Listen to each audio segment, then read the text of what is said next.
नमस्कार दोस्तों, you are most welcome to my YouTube channel cursive writing Bhavana cursive. तो दोस्तों, स्मार्ट कर्सिव राइटिंग के लेटर्स राइटिंग के हम फाइनल ग्रुप के में आ गए हैं और यह है ग्रुप नंबर 5। और इसमें आते हैं हमारे स्मार्ट कर्सिव राइटिंग के 4 यूनिक लेटर्स जो कि अपने अलग अलग से डिमांड के कारण इस ग्रुप में बने हुए हैं। इसके लिए हम कोई एक प्रकार का ग्रुप सेट नहीं कर सकते। इसलिए अभी तक हम जो group first, second, third and fourth पे जो बात की है उसमें डॉक्यूमेंट स्ट्रोक्स दिखाई देते हैं। इसमें हमारे पास डॉक्यूमेंट स्ट्रोक दिखाई नहीं देंगे। इसलिए इस ग्रुप को हमें अलग अलग लेटर्स के अकॉर्डिंग समझना पड़ेगा, क्योंकि ये ग्रुप ही अपने आप में यूनिक है। और इस ग्रुप के सभी लेटर्स के मैं डिटेलिंग करूँ इसके पहले मेरे पिछले चारों लेटर्स के ग्रुप को जरूर देखें, समझ बनाएं।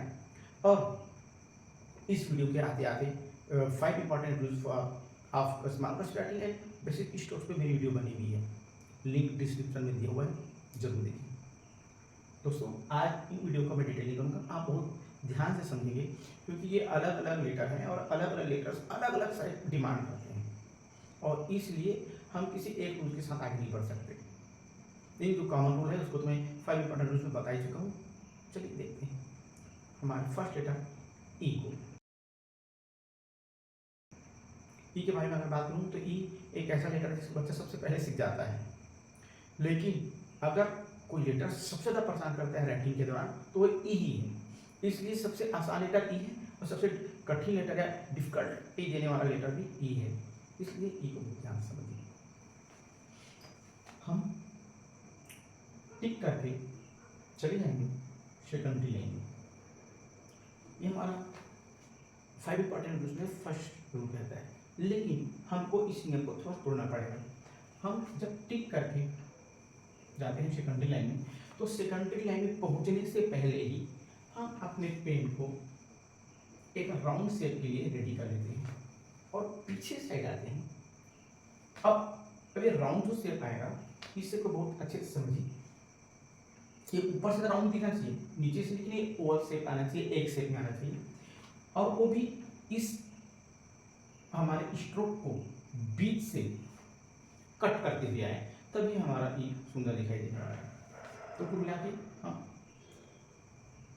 इस तरह से, और पेन हमारा बेस लाइन में रहेगा इस ई के लास्ट एरिया के नीचे। फिर हम अपने पेन को उठा देंगे बेस लाइन और सेकेंडरी लाइन के बीच में। ध्यान रहे कि ये जो हमारा प्राइमरी स्ट्रोक है उसी के अकॉर्डिंग हमारा इस ई का टेल वाला जो स्ट्रोक है वो उठे बेस लाइन से। एक बार और समझते हैं। हम ऐसे जाने के बाद अगर इस तरह से सेकेंडरी तक पूरी तरह पहुंच जाएंगे और हम वापस आएंगे तो ये हमारा सुंदर दिखाई नहीं देने वाला, क्योंकि यहाँ पे गोल शेप नहीं आया है, एक राउंड शेप नहीं आया है। इसलिए इसकी तैयारी हम पहले कर लेंगे। उसी बार हम जब भी ई बनाएं तो अपेक्षाकृत एक सही तरीके से तिरछी लाइन के साथ हम सेकेंडरी लाइन में जाएं। हम जितना कम जगह लेंगे उतना ही हमारा ई बेकार दिखेगा, खराब दिखेगा।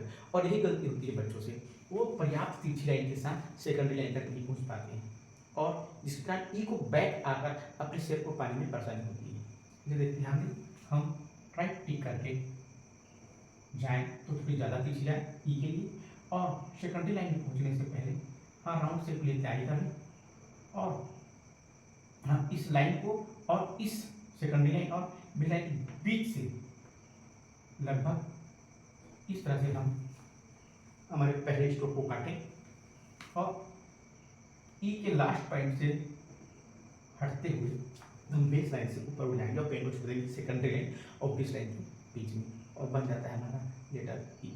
चलिए एक और देख लेते हैं। राइट टिक करते हुए यानी तिरछी लाइन के साथ जाएंगे हम और सेकेंडरी लाइन के करीब जाकर हम पेन को राउंड शेप लेने के लिए जगह बना लेंगे और ई के नीचे तक हम तो बेस लाइन में रहेंगे। फिर हम उड़ जाएंगे और पेन को छोड़ देंगे सेकेंडरी लाइन के बीच। अगर हम इसी को और कंटिन्यू करें तो कुछ इस तरह से बनेगा।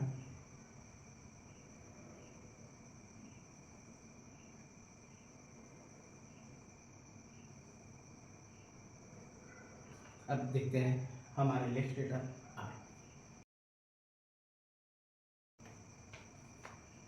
अगर मैं आर के बारे में बात करूं तो हम फिर से राइट टिक करके जाएंगे सेकेंडरी लाइन में और हम यहाँ से वापस ई के जैसे ही हम पूरा सेकंड लाइन तक आ जाए और एक छोटा सा जैसे हम ई के लूप बनाए, लेकिन हम इसको हम बी से काटेंगे नहीं, बल्कि यहीं से हम तैयार हो जाएंगे छोटा लूप बनाकर, और इस सेकेंडरी लाइन के पैरेलल इस तरह से उसका हम एक पीठ या बैक बनाए, और तिरछी लाइन के साथ हम वापस आएंगे बेस लाइन में। अब उठ जाएगा हमारा pen secondary line base line के बीच में। अब इसको मैं एक चित्र के माध्यम से समझाना चाहूँगा कि अगर हमारे पास एक कैट है तो वो अगर इस तरह से हो तो हमें बैठती दिखाई देती है। अगर हमारी दूसरी कैट है और वो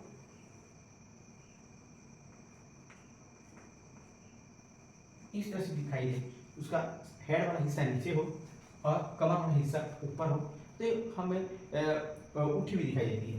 लेकिन अगर हम कैट बनाएं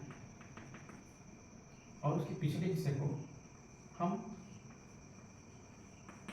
कुछ इस तरह से बनाएं, हालांकि कैट का ड्राइंग करना इतना ईजी नहीं है, लेकिन आपको मैं इससे बताना चाहता हूँ, ये इसका हेड वाला हिस्सा ये है और इसका जो बैक वाला हिस्सा वो ये लाइन है। तो देखेंगे यहाँ पे हमको बैटरी भी दिखाई देगी। अगर हम आर को कुछ इस तरह से बनाते हैं तो ये इससे कंपेयर कर सकते हैं, तो ये आर सुंदर नहीं है। अगर हम आर कुछ इस तरह से बनाएं तो ये इसका हेड से ऊपर उठे हुआ इसका बैक है, ये भी ऐसे वाले से आर भी सुंदर दिखाई नहीं देती है। तब हमें क्या करना चाहिए, हेड से थोड़ा नीचे रखें उसके बैक को, इसलिए इसको हम पैरेलल ले जाते हैं कुछ इस तरह से, ये बराबर रहे, और यहीं से हम पेन उठा देंगे आर के लिए। तो ये शेप जो इसके समझ सकते हैं हमारे लिए हेल्पफुल है। अब इसमें होने वाली गलती ये है कि कई बार आर बनाने वाला इस टाइप का आर बनाता है, यहाँ पे उसका टेल जैसे शेप दे देता है। इसी से हमें बचना चाहिए, और जल्दी जल्दी हमारे से ऐसी राइटिंग हो जाती है, इससे बचे, इसी से हमारा आर खराब हो जाता है। तो चलिए देखते हैं आर कैसे बनाएं। आर को बनाने के लिए हम सेकेंडरी लाइन जाने से पहले एक गोल राउंड शेप लेंगे और इसको हम सेकेंडरी लाइन के अकॉर्डिंग पैरेलल ही रखें। फिर हम बिना पेन निकाले ही सीधे वापस आ जाएं और पेन को छोटी सेकेंडरी लाइन के बीच में, और बन जाता है हमारा आर। इसी को आगे करें।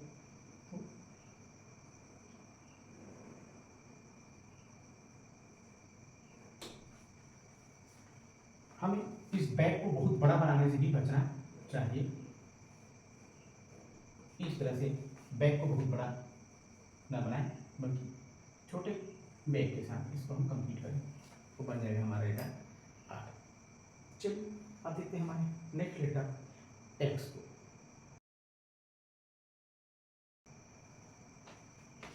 मैं पहले बोल चुका हूँ कि इस ग्रुप के सभी लेटर्स अलग अलग टाइप के शेप डिमांड करते हैं।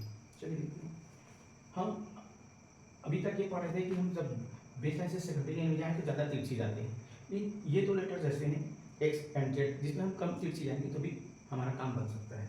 इसलिए हम राइट टी के साथ जल्दी से ऊपर चले जाएँ सेकेंडरी लाइन में, और यहाँ पे हम ये जो जगह है इसके आगे न बढ़े,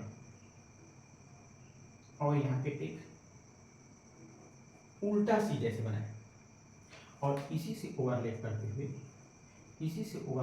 हुए हम एक बीट निकालें और सी से बनाएं, और इस बीट के नीचे से पेन को छोड़ दें सेकेंडरी लाइन और बेस लाइन के बीच में, और बन जाता है एक्स।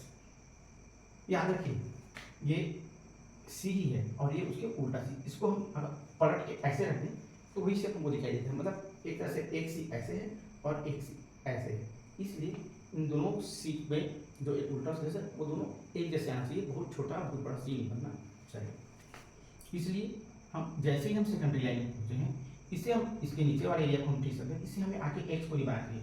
कई बार हम एक्स को इसके आगे ऐसे बना देते हैं ऐसे, तो इसी से हमको बचना चाहिए। हम जहाँ पे सेकेंडरी लाइन को टच किए उससे आगे हमें एक्स नहीं बनाना है, और इधर से हमको लेना चाहिए सी जैसे से, और इधर से फिर से वापस होते हुए दोनों के बैक बिल्कुल जोड़ी होनी चाहिए, ऐसा ना हो कि हम इसको भी ऐसे बनाएं और इन दोनों का बैक टच ही ना हो इस तरह से, तो इस टाइप का एक्स को अच्छा नहीं माना जाता, सुंदर नहीं माना जाता है। देखते राइट टिक करके हम जाएंगे सेकंडरी लाइन और इसके नीचे तक हमको एक्स को आगे नहीं बढ़ाएंगे, आगे को जगह देंगे और एक उल्टा सी के बीच जैसे यहाँ पे बीच निकाल के हम फिर से ओवरलैप करते हुए हम अपना सी बना लेंगे और बीच निकालने के बाद ओवरलैप करते हुए हम उसी नीचे आके पेन को छोड़ देंगे सेकंडरी लाइन क्वेश्चन के बीच में। इसी को कंटिन्यू कर सकते हैं। दोनों सी का बैक बिल्कुल टच होते हैं।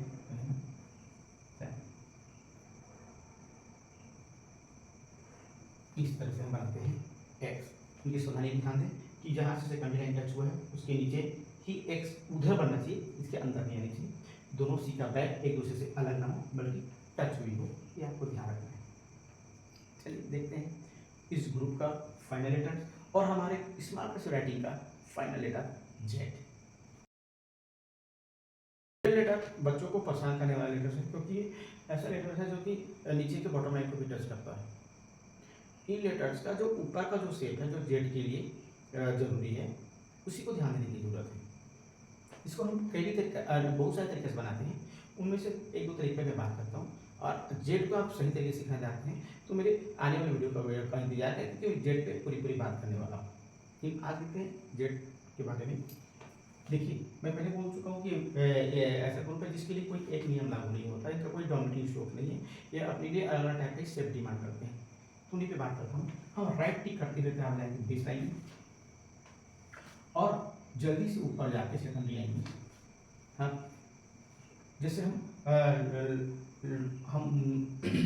नंबर लिखते हैं 2, कुछ उसी टाइप का शेप लें क्योंकि एक्स में तो हम इस टाइप का शेप लेते हैं लेकिन 2 में हम ऊपर की ओर उभरी और नीचे से पीछे भी शेप लेते हैं, कुछ इसी तरह से शेप लें।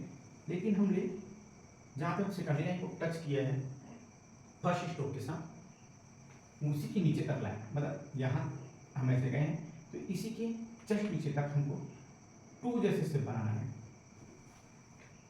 फिर हम जितने पीछे गए हैं उसी से हम पैरेलल चलेंगे, ओवरलैप करके चलेंगे बेस लाइन को और यहाँ पर हम लूप बनाते हुए पेन को छोड़ देंगे सेकंडरी लाइन और बेस लाइन के बीच में, वो बन जाएगा हमारा जेड। ठीक है, देखिए अगर आप ऐसा बनाना चाहते हैं एक लूप बना के भी जाएं सेकंडरी लाइन में और यहाँ पे 2 जैसे शेप बनाते हुए 2 जैसे शेप बनाते हुए आ जाए और इसमें वापस चलें 2 के पीछे तक और बन गया हमारा जेड। या नहीं तो आप दूसरी से कर सकते हैं, आप टिक करके यहीं से 2 जैसे बना सकते हैं। हम उसको ज़्यादा तिरछा नहीं, लगभग सीधे गोल बन जैसे और यहाँ आने के बाद कुछ इसी प्रकार का जेड बना सकते हैं। दोनों ही सही है। हम चाहें तो इस तरह से आते हैं, लेकिन नीचे को हम गोल बना सकते हैं, लेकिन याद रखें कि ये इसके लास्ट एरिया के आगे नहीं जानी चाहिए, हमें बचना है। इसको हम इससे आगे ना ले जाए, इस तरह से ना ले जाए, हमें बिल्कुल इसी के नीचे से लूप के नीचे, और लूप में पहली बात कर चुका हूँ तो बहुत छोटी बहुत बड़ी नहीं होनी चाहिए। कई बार इस प्रकार के भी जेड लिखा गया है लेकिन उतना सुंदर दिखाई नहीं देता है और इन सबसे सुंदर इन्हीं दोनों में से दिखाई देने वाले लेटर्स हैं, इसलिए से आप किसी एक को अडॉप्ट कीजिए अपने पढ़ें और करिए कर्सिव राइटिंग बड़े इत्मीनान से। उम्मीद करता हूँ आपको मेरी वीडियो पसंद आई होगी और सभी लेटर्स की डिटेलिंग भी आपने बहुत अच्छे से देखा होगा और इसके वीकनेस और इसके क्वालिटी पे भी आपने बहुत ध्यान दी होगी और अपने सहूलियत के हिसाब से इनमें के शेप को आप सेलेक्ट कीजिए और कर्सिव राइटिंग स्टार्ट कीजिए। उम्मीद करता हूँ कि ये वीडियो आपको अच्छी लगी होगी। आपको मेरी वीडियो अगर पसंद आती हो तो इसे कमेंट्स कीजिए, लाइक कीजिए, शेयर करके मुझे सपोर्ट कीजिए। Thank you.